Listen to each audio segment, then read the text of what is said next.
Hello दोस्तों, एक बार फिर से हाजिर हूँ मैं एक नए वीडियो के साथ, जिसमें हम कुछ अमेजिंग फैक्ट जानने वाले हैं। तो आइए जानते हैं। क्या आपने कभी ध्यान दिया है आखिर ये ब्लेड के बीच में दिखने वाला एक खास तरह का डिजाइन होता क्या है?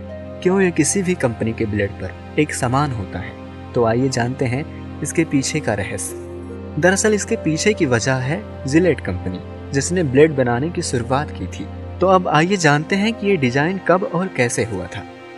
जिलेट कंपनी के संस्थापक किंग कैब जिलेट ने 1901 में सबसे पहले अपने साथी विलियम निकर्सन के साथ मिलकर ब्लेड डिजाइन किया था। उस वक्त ब्लेड का वैसा ही डिजाइन था जैसा हम आज देखते हैं। किंग कैब जिलेट ने डिजाइन बनाने के बाद में उसे पेटेंट करा लिया और साल 1904 में ब्लेड बनाना शुरू कर दिया। उस दौर में जिलेट इकलौती कंपनी थी जो रेजर और ब्लेड बनाती थी। उस समय रेजर में ब्लेड बोल्ट के जरिए फिट किया जाता था, इसलिए ब्लेड के बीच में ये डिजाइन बनाई जाती थी ताकि वो उस रेजर में फिट बैठ सके। बाद में कई कंपनियां आईं जो ब्लेड बनाना शुरू कर दी, लेकिन उन्होंने भी ब्लेड के डिजाइन को नहीं बदला क्योंकि उनके सामने ये दिक्कत थी। उस वक्त सिर्फ जिलेट कंपनी ही रेजर बनाती थी जिसमें फिट बैठने के लिए ये डिजाइन होना जरूरी था।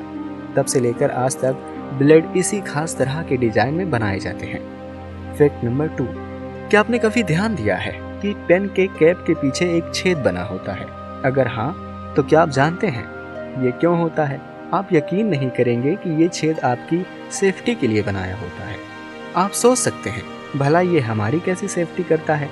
तो आइए हम आपको बताते हैं कि किस तरीके से ये आपकी जान बचाता है। आपने अक्सर देखा होगा कि कई लोगों के हाथ में जब पेन जाता है तो वो उसके कैप को चबाने लगते हैं। ऐसे में कई बार इस बात का खतरा होता है कि कहीं गलती से वो पेन के कैप को निगल ना जाए। बड़े लोगों के साथ साथ बच्चों को भी पेन की कैप चबाने की आदत होती है। ऐसे में बच्चे भी कई बार गलती से पेन के कैप को निगल सकते हैं। लोगों के इसी आदत की वजह से पेन के कैप पर छेद बनाने का आइडिया आया। दरअसल पेन के कैप पर छेद बनाने का असली मकसद होता है आपको दम घुटने से बचाना। अगर कोई गलती से इसे निगल ले तो गला चौक यानी बंद ना हो। इस छेद के जरिए उसके अंदर हवा जाती रहे जिससे सांस चलती रहे। इससे जान का खतरा थोड़ा कम होता है। तो पता चला कि कैसे कैप में बना वो छोटा सा छेद आपकी जान बचा सकता है। अगर आप भी पेन के कैप को चबाने लगते हैं तो अगली बार जरा सोचिएगा जरूर। फैक्ट नंबर 3, क्या आपने कभी सोचा है जब हम दवाइयाँ खाते हैं तो उनमें कुछ कैप्सूल्स भी होते हैं जिनके ऊपर एक प्लास्टिक जैसा कवर चढ़ा होता है? वो होता क्या है?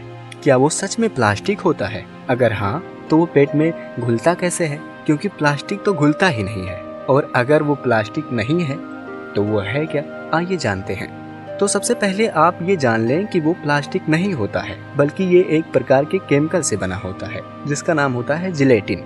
अब जिलेटिन जानवरों की हड्डियों या स्किन्स को उबालकर निकाला जाता है, जिसका इस्तेमाल कैप्सूल्स के कवर को बनाने में करते हैं। तो आपको पता चला कि जिसे हम प्लास्टिक समझ रहे थे वो प्लास्टिक नहीं था बल्कि कुछ और ही था। तो बस आज के लिए इतना ही। मिलते हैं अगले वीडियो में। तब तक के लिए अपना ख्याल रखें। Thank you.